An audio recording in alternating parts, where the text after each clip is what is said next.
Sleep is a hazy oasis on the far side of a desert of worry.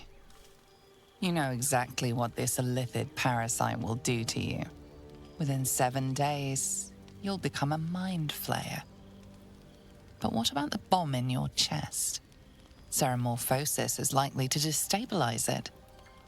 What then? You try to think of something else, but it's no good. You imagine the explosion.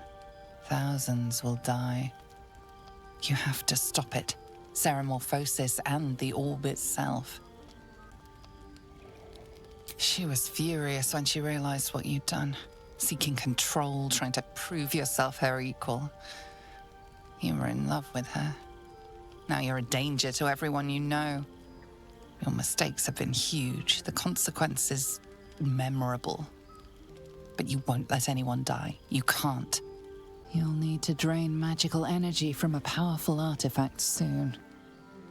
As you contemplate your hubris, your eyelids grow heavier and heavier. Excuse me, Mr. Dekarios. Mr. Dekarios, yoo-hoo!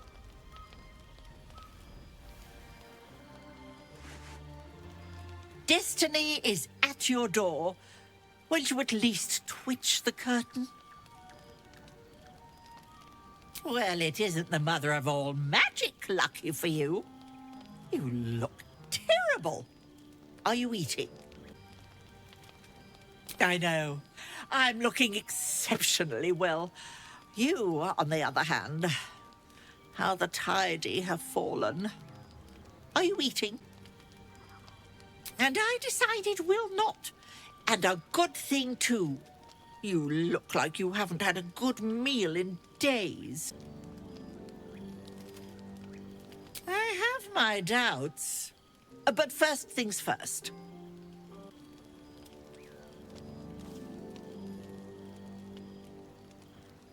I won't be teased, heckled, pestered, or vexed, Mr. Dekarios. Not before I've had my due.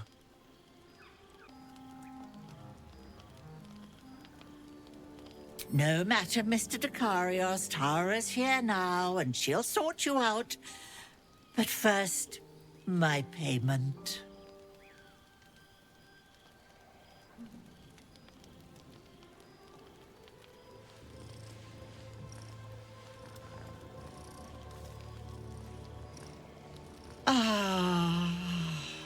That's it.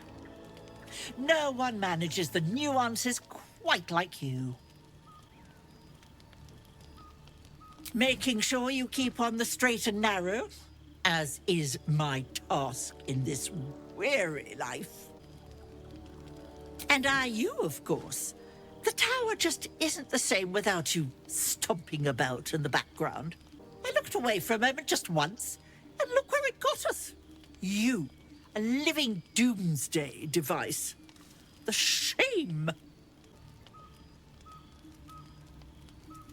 Wizards ask questions, they don't issue imperatives.